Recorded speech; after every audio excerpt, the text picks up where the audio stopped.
saudara-saudariku yang dimuliakan Allah Subhanahu wa taala, wabil khusus yang kami hormati, kami muliakan Imam besar Masjid Besar Al-Hikmah dan Ketua Ta'mir Masjid, Ketua Panitia, Pejuang Subuh atau Tim Mahabbah Subuh, Masya Allah luar biasa, dan seluruh jemaah yang hadir di pagi hari ini. Semoga ya Rabb kita sama-sama dimuliakan oleh Allah Subhanahu wa taala. Pertama-tama mari kita bersyukurlah kepada Allah Subhanahu wa taala atas segala nikmat. Wabil khusus nikmatul Islam, nikmatul iman, nikmat hidayah, taufik, sehingga alhamdulillah atas izin Allah taufik bisa hadir salat subuh berjamaah. Kalau saya jujur saja mengisi kajian subuh khususnya, saya merasa bangga. Kenapa? Bukan hanya karena saya bisa hadir salat subuh, tetapi karena bisa bertemu dengan orang-orang baik, salih dan salihah. Karena jamaah salat subuh itu beda dengan jamaah-jamaah yang lain. Jamaah salat subuh adalah jamaah istimewa. Istimewa di sisi Allah. Bukan dari saya, tetapi dari Allah dan dari Rasulullah sallallahu alaihi wasallam. Karena itu jamaah salat subuh mempunyai atau memiliki keistimewaan yang beda dengan jamaah-jamaah yang lain. Saya sampaikan 3 supaya kita ya Rabb insya-Allah terus istiqamah ya menjalankan salat subuh berjamaah. Khususnya saya senang katanya ada 2 tim ya jamaah salat subuh. Yang pertama Gerakan Pemuda Subuh, GPS. Gerakan Pemuda Subuh. Yang kedua, Mahabbah Subuh. Syiar Mahabbah Subuh.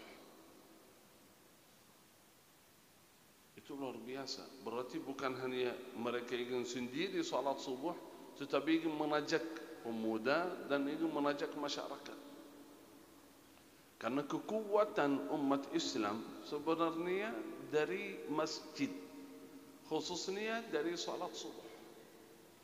Dulu saya ingat ada ucapan dari seorang Zionis Yahud Israel, musuh Islam. Dia kata begini, qal mata tantasirun, kapan umat Islam menang, kapan Zionis Israel kalah? Beliau berkata, kalau muslimin ramai di salat subuh di masjid seramai salat Jumat, baru kita kalah ini. Karena mereka tahu kekuatan Islam itu bukan tergantung fisik, harta, senjata, pasukan, tapi tergantung iman, tergantung hubungannya dengan Allah Subhanahu wa taala. Coba lihat, kita berfikir sekarang, sekelompok yang kecil, Taifah, kata Rasulullah SAW, Taifah, kelompok di Gaza, berapa ribu orang, melawan pasukan yang terbesar di dunia, Zionis. Tapi sampai 2 bulan, belum bisa mereka menerang atau menghancurkan mereka. Kelompok, tak masuk akal beberapa orang menghadapi, melawan ribuan, ratusan ribu. Bukan Zionis sendiri, bahkan beberapa negara bergabung. Amerika, Prancis, British. Tak bisa mereka menghancurkan kelompok yang kecil. Karena apa? Allah bersama mereka. Tak mungkin. Dan mereka itu mujahidin di sana, bukan hanya pelatih mereka bagaimana cara masuk pasukan, bagaimana cara melawan yang musuh dan lain sebagainya, tetapi mereka wajib, bayangkan, wajib bagi mereka pasukan itu mujahidin di sana, salat fardu 5 waktu, salat qiyamul lail, hafal Quran. Coba lihat, tentara, pasukan wajib hafal Quran. Kenapa? Karena mereka tahu kekuatan umat Islam itu mulai dari situ. Karena itu jamaah salat subuh ini jamaah istimewa. Ada 3 keistimewaan. Saya sampaikan kepada kalian supaya ya Rabb kita terus istiqamah menjalankan salat subuh berjamaah. Yang pertama, jamaah salat subuh ahlul iman, orang-orang beriman yang jauh dari sifat nifaq. Di antara muslimin ada mukmin, ada munafik.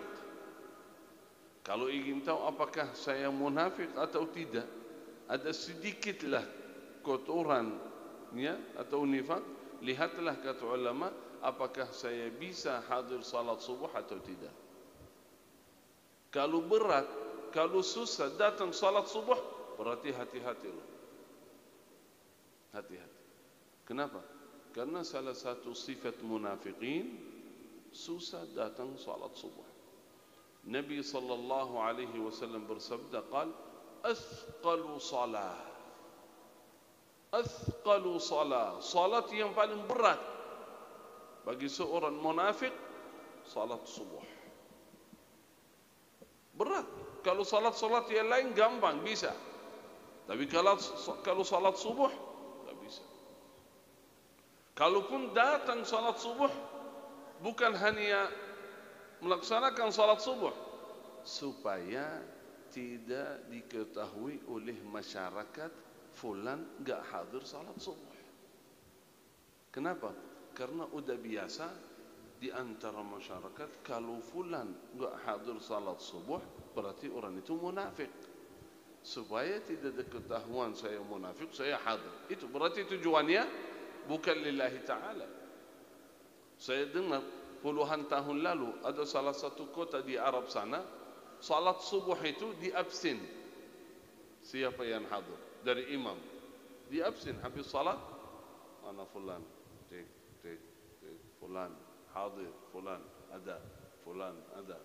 Kayak kelas sekolah ini, fulan ada. Kenapa? Kalau ada di antara mereka fulan enggak ada, kenapa dia enggak datang? Sakit, uzur, musafir, ya enggak apa-apa. Atau enggak ada tapi berkali-kali enggak ada, oh hati-hati ini, orang ini siapa ini? Gitulah, subhanallah. Karena mereka yakin bahawa seorang mukmin itu enggak mungkin tinggalkan salat subuh. Karena itu perlu kita hati-hati muhasabah ini. Seperti yang tadi sampaikan akhir tahun, kita muhasabah. Khususnya salat fardu 5 waktu. Khususnya salat subuh berjamaah. Kalau susah bangun salat subuh berkali-kali, hati-hati. Saudara, sahabat Rasulullah sallallahu alaihi wasallam, sahabat Rasulullah sallallahu alaihi wasallam, mereka selalu takut ada sifat nifaq dalam hatinya. Padahal mereka berjuang bersama Rasulullah SAW, mereka mengorbankan harta, keluarga, semua bersama Rasulullah SAW. Allah ridha dengan mereka, radhiyallahu anhum wa radu an. Tapi selalu mereka takut. Kata seorang tabi'in, saya bertemu 30 sahabat Rasulullah, kullun, semua yakhsha ala nafsihi nifaq, selalu khawatir menjadi munafik. Padahal mereka sudah ada jaminan dari Rasulullah, ahli surga, sudah aman. Bukan sahabat yang biasa. Bayangkan, salah satu sahabat Rasulullah sallallahu alaihi wasallam yang selalu takut menjadi munafik, Umar bin Al-Khattab. Umar radhiyallahu anhu wa arda, khalifatu Rasulullah, Amirul Mukminin, Al-Faruq. Al-Faruq namanya Faruq. Apa artinya Faruq? Yang membedakan antara hak dan batil. Ketika beliau masuk Islam, masuk Islam di Makkah, beliau bertanya, ya Rasulullah, kenapa kita sembunyi-sembunyi? Kan sebelum ni ya, di awal di Makkah ibadah ya Rasulullah SAW dan sahabatnya di rumah. Ada seorang sahabat namanya Al-Arqam ibnu Abil Arqam. Beliau wakaf punya rumah di Makkah, rumah kecil, beliau wakaf lillahi ta'ala. Di situ mereka berkumpul bersama Rasulullah SAW, mengadakan kajian seperti ini, belajaran agama bersama Rasulullah SAW. Sembunyi-sembunyi, enggak bisa terang-terangan. Kenapa? Karena diserang langsung dari kafir-kafir penduduk Makkah. Alhamdulillah, bersyukurlah kepada Allah. Di zaman ini kita bisa duduk bersama di masjid terang-terangan. Enggak ada larangan, enggak ada masalah, enggak ada yang mengganggu. Itu nikmat bagi kita. Alhamdulillah. Rasulullah SAW enggak bisa seperti itu. Bayangkan dulu di awal risalah di Makkah Mukarramah. Ketika Umar masuk, beliau berkata, "Ya Rasulullah, kenapa kita sembunyi di sini? Ayo kita keluar ke masjid." Kata Rasulullah, belum diperintah oleh Allah. Tunggu sebentar. Kata Rasulullah, "Kami ahli hak, mereka ahli batil. Kami kenapa takut? Keluar ya Rasulullah." Kan Umar hebat, tegas, luar biasa. Akhirnya beliau maksa. Akhirnya Rasulullah diizinkan. Umar bin Al-Khattab keluar. Dua saf, dua baris.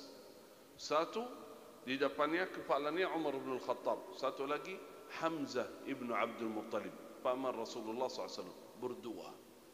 Ketika mereka keluar menuju ke Masjidil Haram, musyrikin, kafirin melihat, Umar, urusannya apa sama muslimin ini? Oh, ternyata Umar masuk Islam. Mereka takut. Gak ada yang berani mengganggu mereka karena ada Umar radhiyallahu anhu. Karena itu dinamakan Al-Faruq, yang membedakan antara hak dan batil. Berkali-kali Rasulullah SAW berkata, Umar ahlul jannah, ahli surga. Umar ahli surga. Berkali-kali kata Rasulullah, Umar ahli surga. Umar radhiyallahu anhu warḍah, beliau selalu takut menjadi munafik. Bayangkan, ada kisah seorang sahabat diberi tugas penulis wahyu. Karena Rasulullah enggak bisa tulis, wahyunya turun. Ada beberapa sahabat yang tugasnya penulis wahyu. Salah satu wahyu rahasia dari Allah berikan kepada Rasulullah sallallahu alaihi wasallam informasi munafiqin di antara Rasulullah SAW, di sekitar Nabi Muhammad SAW di Madinah. Fulan, diberi nama satu persatu. Fulan. Supaya Rasulullah SAW hati-hati. Jangan percaya dengan mereka.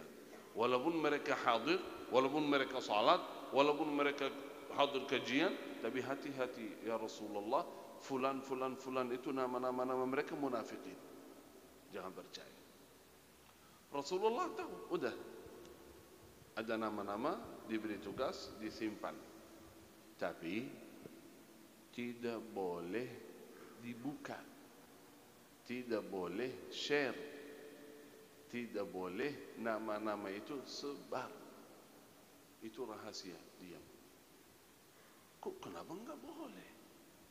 Harusnya kalau udah tahu jelas nama-nama munafikin, kita berikan pengumuman lah supaya seluruh muslimin hati-hati. Betul enggak? Coba lihat kalau kita sudah punya data munafikin, fulan. Apa yang kita lakukan? Langsung dari masjid pakai mic. Ya jamaah, Masjid Besar Al-Hikmah, ya hati-hati loh. Ini ada beberapa jamaah itu munafik. Tik. Tapi Rasulullah enggak pernah. Kenapa? Ya, semoga mereka diberikan hidayah oleh Allah, bisa berubah. Itu aib, kekurangan, jangan dibuka. Kan apalagi kalau dibuka mereka masih diam. Kalau dibuka mungkin mereka menerang muslimin secara terangan. Udah diam, udah biarin. Alhasil, Umar bin Al-Khattab radhiyallahu anhu datang kepada fulan itu. Umar datang kepada fulan. Coba lihat Bapak Ibu. Umar radhiyallahu anhu bertanya, "Ya fulan, tolong, apakah nama saya termasuk di data-data orang munafik?" Ya Allah, Umar yang sudah mendapatkan jaminan dari Rasulullah ahli surga, beliau bertanya seperti itu. Ya fulan, tolong apakah nama saya ada di situ enggak? Beritahu kepada saya. Tapi karena enggak boleh, ya, disuruh dari Rasulullah SAW diam, enggak boleh, beliau diam, enggak bisa jawab. Tapi ketika beliau diam, Umar takut kalau diam berarti bisa jadi nih. Sampai dalam riwayat Umar dengan bajunya sampai gerakan dia. Ya fulan, apakah nama saya termasuk? Tolong beritahu kepada saya. Sampai dia kaget. Qal la ya Umar, tidak ada ya Umar. Wala ukhbiru biha ahadan ghairak. Saya tidak beritahu kepada siapapun selain Umar lagi.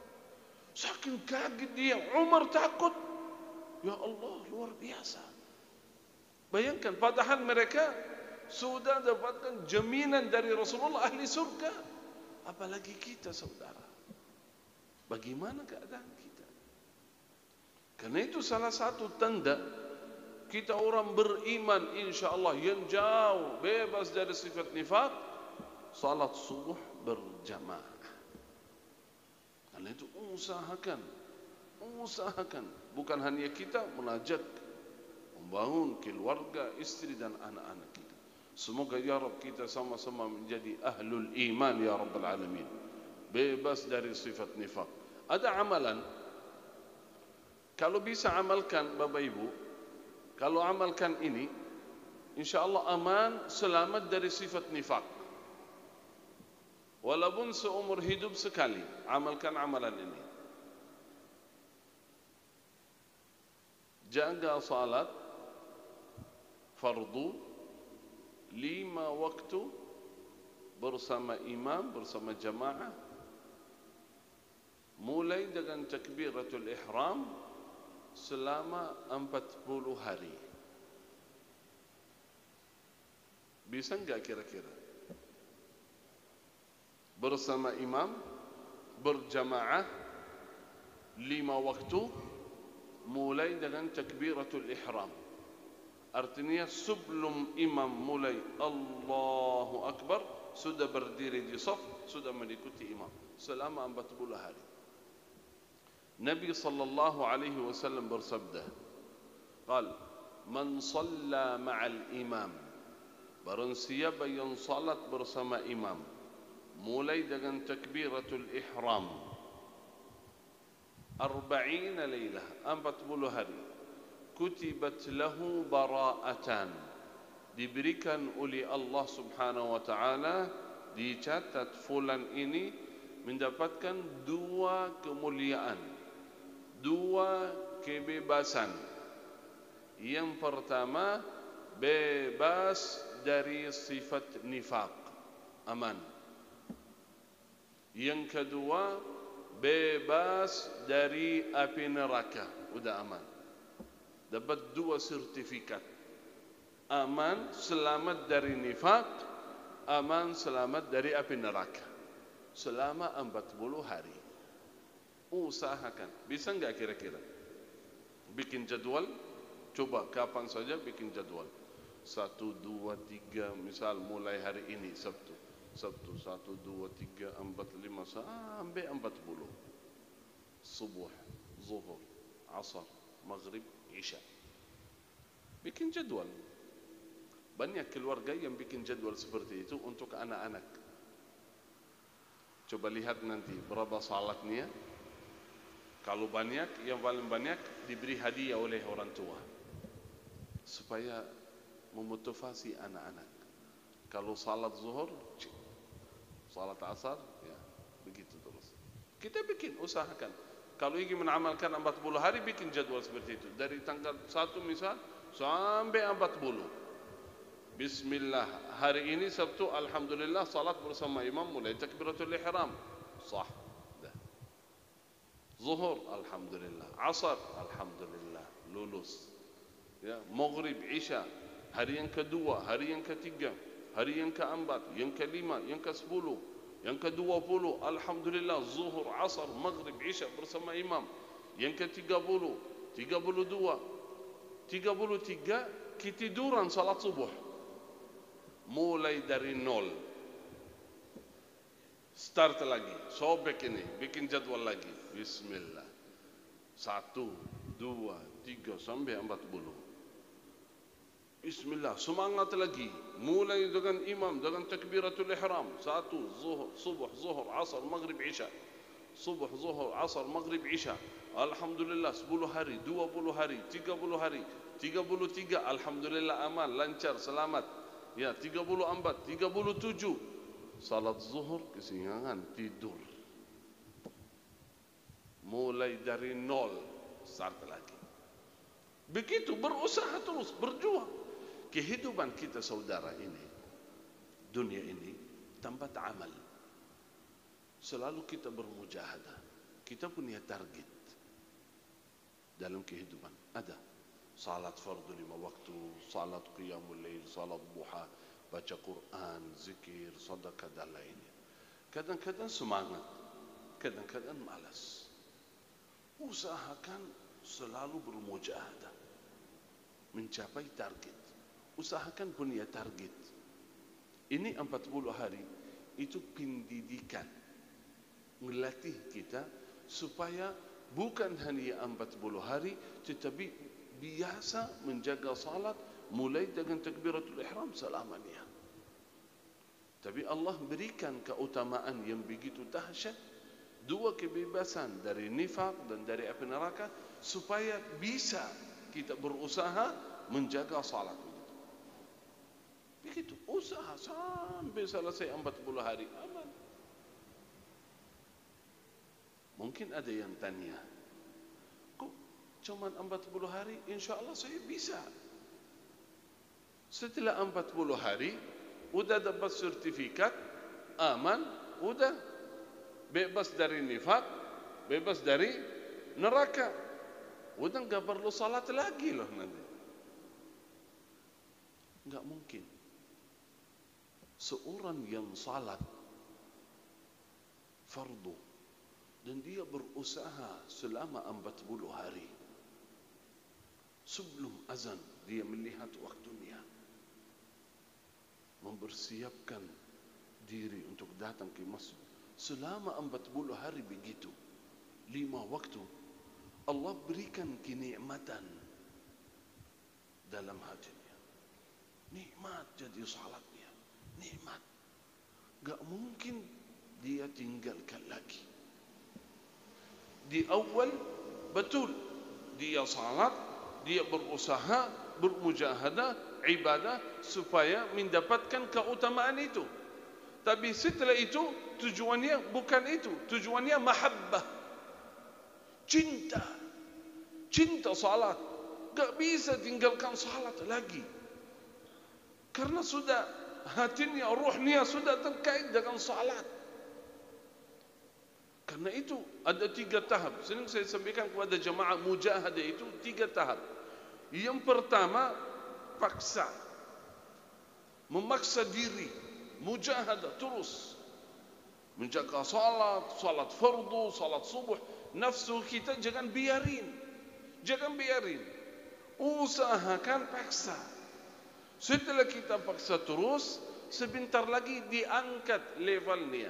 Jadi biasa.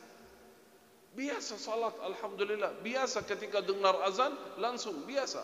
Setelah sekian, terus istiqamah. Setelah biasa, angkat levelnya jadi cinta. Cinta. Nikmat. Nikmat salat. Nikmat duduk di masjid. Nikmat bersama Al-Quran. Enggak mau tinggalkan lagi. Enggak merasa berat. Udah nikmat. Kata fulan salafus salih, qal, jahadtu qiyam al-lail 20 sana. Saya mujahadah menjaga salat qiyamul lail 20 tahun. 20 tahun saya mujahadah. Kadang-kadang semangat, kadang-kadang susah, kadang-kadang berat, ketiduran. Tapi setiap malam saya berusaha selama 20 tahun. Tapi coba lihat buah mujahadah. Qal hatta tana'amtu bihi 20 sanatan ukhra. Setelah 20 tahun mujahadah, saya menikmati salat qiyamul lail. Nikmat. Nikmat, enggak berat bagi saya. Bangunnya biasa bangun. Saya kenal, wallahi saudara, saya kenal orang di Madinah yang bangun malam tanpa alarm.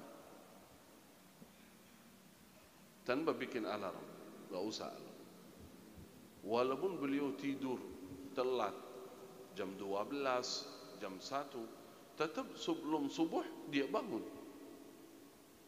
Beliau cerita kayak ada yang bangunin lah. Kalau kita bikin alarm jam 4, 10 minit, 4:20, 4:30, 4:40, 5. Setiap terung bunyi, oh kita matikan, lanjut tidur.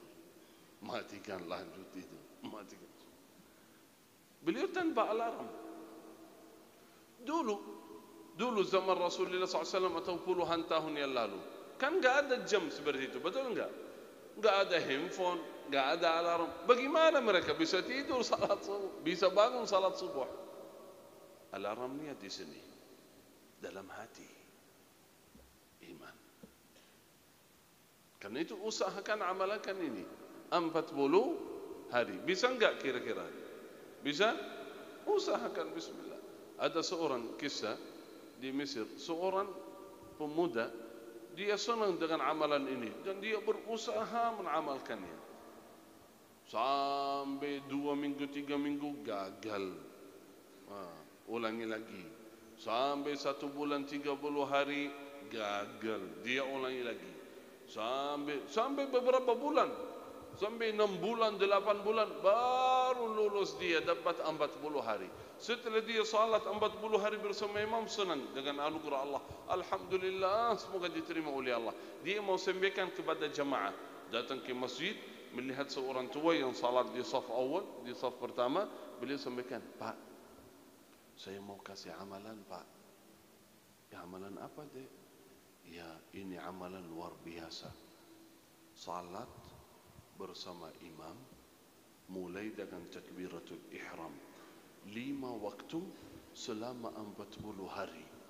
Ya Pak, selama 40 hari. Ya, insyaAllah diberikan oleh Allah 2 kemuliaan, 2 kebebasan. Bebas dari sifat nifaq, bebas dari api neraka. Pak, itu berat, susah, saya tahu. Saya sudah berkali-kali berusaha, tapi alhamdulillah sekian bulan, alhamdulillah berhasil. Usahakan Pak ya. Bapak itu bertanya, berapa hari? 40 hari saja Pak. Kata beliau, wahai adik, anakku, alhamdulillah 40 tahun saya enggak pernah tinggalkan fardu di masjid ini. Enggak pernah saya tinggal takbiratul ihram. Kaget dia. Ada di antara umat yang belum pernah tinggalkan salat bersama imam. Selamanya, bukan hanya 4 bulan. Luar biasa. Ini sifat pertama, sifat iman. Semoga ya Rabb kita yang hadir salat subuh, orang-orang beriman yang jauh dari sifat nifaq. Amin ya Rabbal Alamin. Singkat, yang kedua dan yang ketiga. Yang kedua, jamaah salat subuh adalah jamaah ahli nur, ahli cahaya fi dunia wal akhirat. Nabi sallallahu alaihi wasallam bersabda, "Basyiru, berikanlah kabar gembira khususan ini kepada jemaah salat subuh." Qal basyiru al-masya'ina ila al-masajid, mereka yang berjalan menuju ke masjid di waktu gelap, suasana gelap, belum terbit matahari, masih di malam, masih subuh ini, belum terbit matahari. Qal basyiru, berikanlah kabar gembira kepada mereka bin nurit tammi yaumal qiyamah, dengan cahaya yang sempurna nanti di yaumul qiyamah.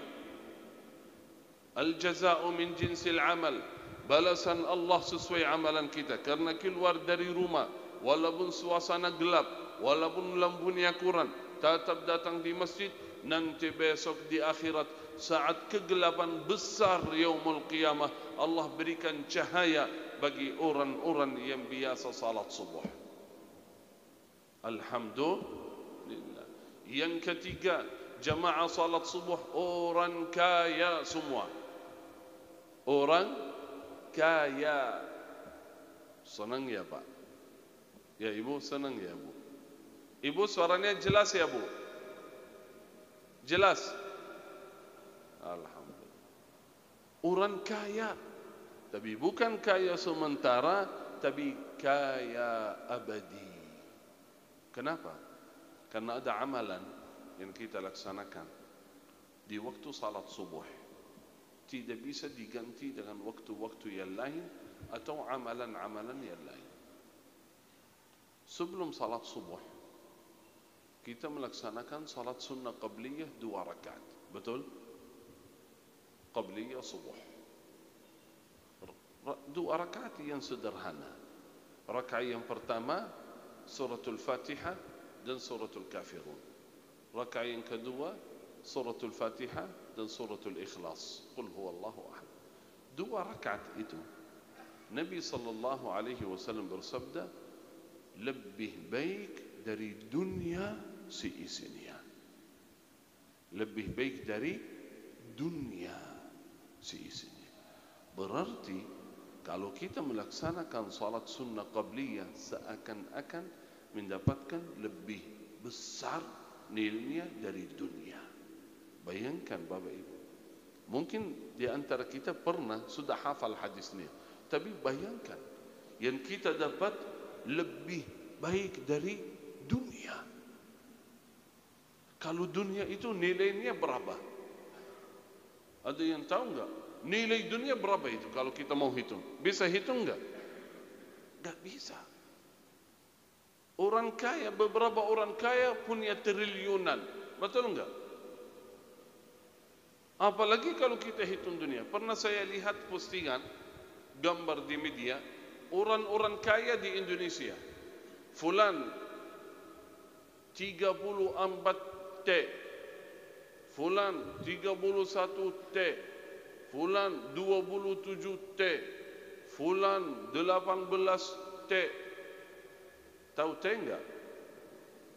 Ada yang punya T di sini enggak? Ada enggak? Ada. Teh manis, teh. Beberapa orang, masya Allah. Kalau di antara kita, ya ada orang kaya datang, langsung kita hormati, kita muliakan. Ayo silakan bang, sampai betul enggak? Ini orang kaya, yang paling kaya di tempat di daerah sini, fulan itu. Hanya punya mungkin 1 T atau 2 T. Kalau kita berapa punya? Lebih besar dari dunia. Yakin. Orang yang melaksanakan sunnah qabliyah, coba lihat, kumpulkan bukan harta orang kaya yang di Indonesia, kumpulkan seluruh harta yang ada di dunia. Semua yang di dunia kumpulkan. Wallahi yang melaksanakan salat sunnah qabliyah mendapatkan lebih besar dari itu semua. Lebih besar. Tapi karena dunia tidak muat. Dunia tidak muat untuk balasan Allah, sabar sebentar. Sebentar. Pindah ke alam lain. Ke tempat yang lebih indah. Tempat lebih luas. Yaitu surga Allah subhanahu wa ta'ala. Di situ baru kita melihat ketika Allah berikan keutamaan yang kita kerjakan. Salat fardu atau salat sunnah qabliyah. Luar biasa ini. 2 rakaat saja lebih besar dari dunia. Berarti yang hadir ini lebih kaya dari orang kaya di luar. Betul enggak? Bahkan orang kaya, yang kaya raya itu triliunan, sebentar lagi dia tinggalkan semua. Betul enggak? Kalau pindah ke akhirat enggak bawa apa-apa. Tapi kalau kita orang yang beramal saleh, Menjaga salat, dia membawa amalan ini, keutamaan ini ke akhirat nanti. Karena itu beruntunglah jamaah dan bersyukurlah kepada Allah Subhanahu wa taala. Wallahi, bukan karena kecerdasan, kehebatan, kekuatan kita bisa hadir di masjid, tetapi itu anugerah Allah Subhanahu wa taala. Semoga ya Rabb kita istiqamah dalam jalan Allah Subhanahu wa taala, menjaga salat berjamaah dan insyaallah istiqamah dalam taat kepada Allah sampai akhir hayat. Saya kasih doa yang saya harap jamaah jangan sampai di antara kita tinggalkan doa ini. Doa istiqamah dari Rasulullah sallallahu alaihi wasallam supaya kita istiqamah, mohon kepada Allah istiqamah di jalan Allah sampai akhir hayat, supaya hati kita selalu tetap selalu istiqamah di jalan Allah Subhanahu wa taala. Bacalah doa ini. Karena Nabi sallallahu alaihi wasallam sering membaca doa ini. Nabi Muhammad sallallahu alaihi wasallam sering mengajak sahabat untuk membaca doa ini. Para ulama salihin yang saya dampingi enggak pernah saya lihat seorang yang tinggalkan doa ini. Bahkan ayah saya sendiri, kalau saya salat bersama beliau berkali-kali, ketika saat sujud saya dengar suara kecil dari beliau membaca doa ini. Saking penting doa ini. Apa doanya? Ya muqallibal qulub, thabbit qalbi ala dinik. Ya muqallibal qulub, thabbit qalbi ala dinik. Ya Allah yang membulak balikkan hati, teguhkan hatiku atas agamamu. Ya Allah yang membulak balikkan hati, tetapkanlah hatiku atas agamamu. Mohon kepada Allah Subhanahu wa taala. Itu modal kita, itu harapan kita, istiqamah di jalan Allah sampai akhir hayat. Alhamdulillah atas izin Allah, anugerah Allah kita sama-sama berkumpul di masjid ini. Harapan besar kita, ya Rabbi istiqamah di jalanmu sampai akhir hayat ya Rabbal Alamin. Baca doa ini setiap hari, kalau bisa setiap salat, setiap sujud, setelah baca doa Subhana Rabbiyal A'la atau Subhana Rabbiyal A'la bihamdihi, baca ya muqallibal qulub, thabbit qalbi ala dinik. Itu paling utama dalam kehidupan kita, istiqamah di jalan Allah Subhanahu wa taala. Ayo kita baca sama-sama. Ya muqallibal qulub, thabbit qalbi ala dinik. يا مقلب القلوب ثبت قلبي على دينك. يا مقلب القلوب ثبت قلبي على دينك. Amin, amin ya Rabbal Alamin. Biasanya seperti yang tadi sampaikan dari pengurus masjid, saya biasa sampaikan mengenai Al-Quran. Memotivasi jamaah bukan hanya untuk hafal, melainkan untuk membaca. Seperti yang di awal saya sampaikan, kekuatan seorang mukmin dari Al-Quran, hubungan dengan Allah Subhanahu wa taala. Tapi kali ini saya akan ada beberapa masya-Allah gerakan salat subuh berjamaah. Saya sampaikan semoga ya Rabb menjadi motivasi bagi kita semua. Dari Al-Quran saya sampaikan satu amalan saja. Mudah-mudahan kalau ada kesempatan lagi, insya-Allah saya sampaikan mengenai Al-Quran. Karena Al-Quran sangat dahsyat, luar biasa rahasianya. Bukan hanya untuk pahala. Sering saya tekan, sering saya pesan, sering saya berkali-kali sampaikan kepada jamaah, jangan baca Al-Quran hanya untuk mendapatkan pahala saja. Bukan. Kalau pahala saja itu sangat luar biasa. Tapi jadikan Al-Quran pedoman kehidupan. Jadikan Al-Quran pengobatan. Memberikan solusi dari masalah yang kita hadapi dalam kehidupan. Rahasianya sangat luar biasa. Al-Quran melindungi kita di dunia dan akhirat. Al-Quran sebab Allah memudahkan urusan kita. Luar biasa. Mudah-mudahan kalau ada insya-Allah umur, kita bertemu lagi insyaAllah menyampaikan mengenai Al-Quran. Satu saja amalan yang saya sampaikan kepada jemaah, yang saya harap tidak ada di antara jemaah yang tinggalkan amalan ini. Dari Al-Quran, satu ayat, ayatul kursi, Allahu la ilaha illa huwal hayyul qayyum. Baca setiap hari, jangan tinggalkan. Khususnya sesudah salat fardu 5 waktu, di pagi hari seperti ini dan di sore hari, dan sebelum tidur. Itu 3 waktu utama untuk membaca ayatul kursi. Tolong Bapak Ibu jangan tinggalkan, karena rahasianya sangat luar biasa. Waktunya enggak cukup. Kalau cukup saya sampaikan, mudah-mudahan ada kesempatan lagi. Tapi saya sampaikan satu saja, sesudah salat fardu 5 waktu, siapa yang membaca ayat kursi sesudah salat fardu 5 waktu, tidak ada yang menghalanginya dari surga. Tidak ada yang menghalanginya dari surga kecuali mati. Artinya, kalau kita baca ayat kursi rutin sesudah salat fardu, nunggu mati silakan masuk surga. Udah aman, selamat.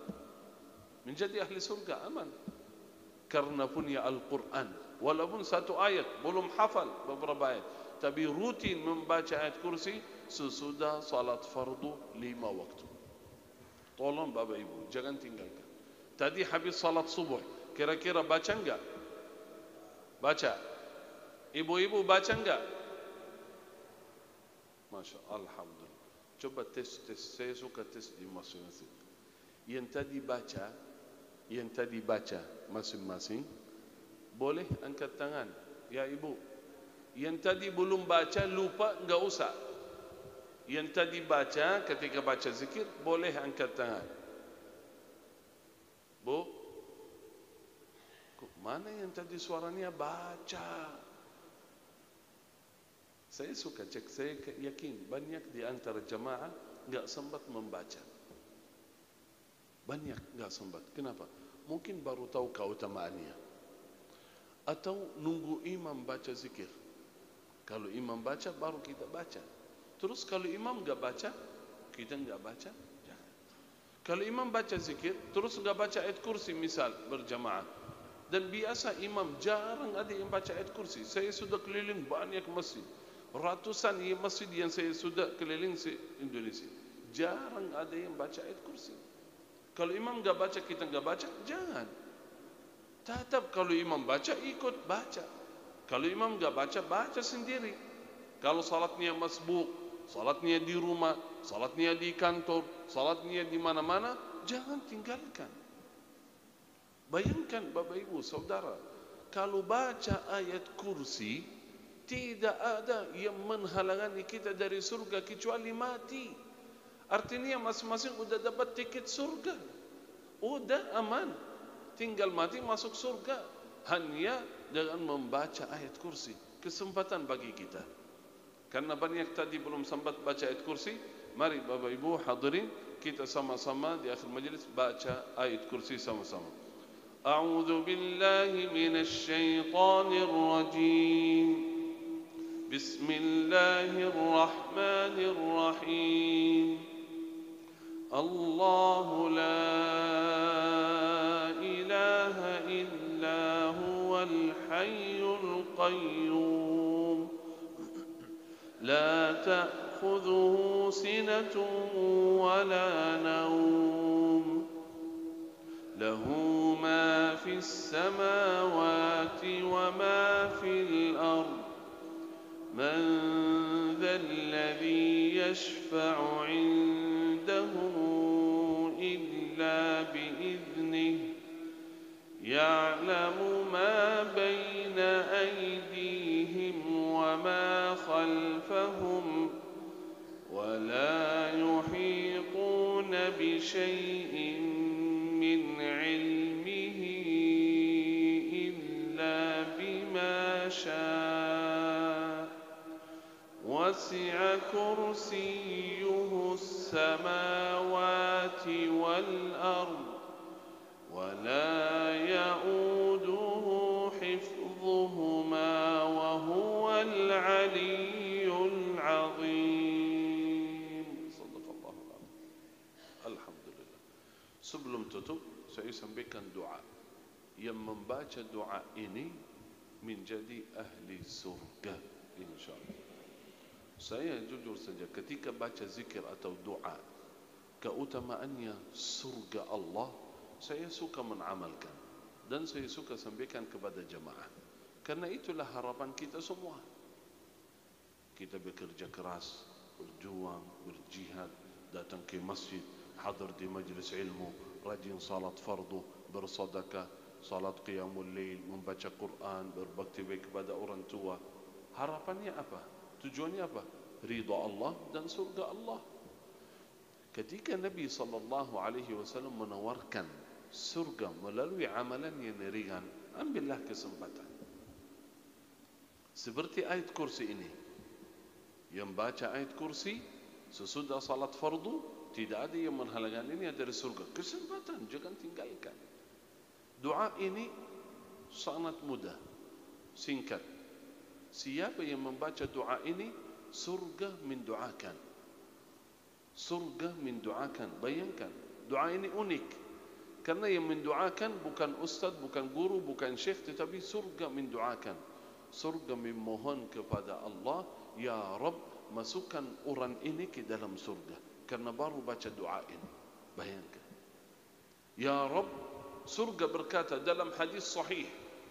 Surga berkata, ya Rabb, masukkan fulan ini ke dalam surga ya Rabb. Barusan baca doa ini. Luar biasa. Apa doanya? Allahumma inni as'aluka al-jannah. Allahumma inni as'aluka al-jannah. Nabi sallallahu alaihi wasallam bersabda dalam hadis, barang siapa yang memohon kepada Allah surga, Allahumma inni as'aluka al-jannah 3 marrat, 3 kali saja, qalatil jannah, surga berkata, surga berdoa, Allahumma adkhilhu al-jannah, ya Allah masukkan ia ke dalam surga. Kalau baca doa hari ini, berarti surga mendoakan hari ini. Baca lagi besok, surga mendoakan lagi besok. Baca lagi lusa, baca setiap hari, surga mendoakan setiap hari. Kalau surga yang mendoakan kita, insyaAllah kita sama-sama masuk ke dalam surga ya Rabbal Alamin. Mari kita baca doa ini, Allahumma inni as'aluka al-jannah 3 kali. Allahumma inni as'aluka al-jannah. Allahumma inni as'aluka al-jannah. Allahumma inni as'aluka al-jannah. Alhamdulillah, sudah 3 kali. Yakin saat ini surga sedang memohon kepada Allah, ya Rabbi masukkan seluruh jamaah Masjid Besar Al-Hikmah ini ke dalam surga ya Rabb. Surga yang mendoakan kita. Semoga ya Rabb dengan iman dan yakin, husnul dhanni billah, kita sama-sama yang berkumpul di pagi hari ini di Masjid Besar Al-Hikmah akan berkumpul lagi di dalam surga. Amin ya Rabbal Alamin. Jujur saja, itulah doa saya terus. Saya sering berdoa memohon kepada Allah, baik di sini maupun di tanah suci ketika umrah di Makkah. Saya berdoa, ya Rabb, saya mohon seluruh jamaah yang bertemu dengan saya di masjid, di majlis ilmu, ya Allah saya ingin bertemu lagi di dalam surga ya Rabbal Alamin. Karena itu saya sampaikan amalan-amalan surga yang ringan, yang bisa kita semua amalkan. Harapan besar, ya Rabb, bukan hanya kita saja, tapi kita, orang tua, keluarga, anak-anak keturunan kita semua ya Rabb menjadi ahli surga. Amin ya Rabbal Alamin. Terima kasih. Jazakumullahu khair. Barakallahu fikum. Itu saja dari saya. Semoga ya Rabb bermanfaat. Semoga ya Rabb apa yang saya sampaikan bermanfaat bagi diri saya sendiri dan seluruh jamaah. Semoga majlis ini ya Rabb menjadi saksi baik di hadapan Allah Subhanahu wa taala. Di pagi hari yang berkah ini, semoga Allah memberkahi kita semua, memberkahi kehidupan, keluarga, harta, umur kita semua. Amin ya Rabbal Alamin. Jazakumullahu khair. Barakallahu fikum. Saya serahkan ke tim yayasan untuk menutupi acara ini. Mungkin ada sedikit ajakan sebelum kita selesai. Ajakan untuk bergabung dalam program melahirkan para penghafal Quran. Bukan hanya sekedar bangun asrama atau gedung, tetapi insyaallah melahirkan para penghafal Quran. Semoga menjadi tanda atau tanda kita mencintai Al-Quran dan mendukung Ahlul Quran. Barakallahu fikum. Hada minni wal afu minkum. Wassalamu alaikum warahmatullahi wabarakatuh.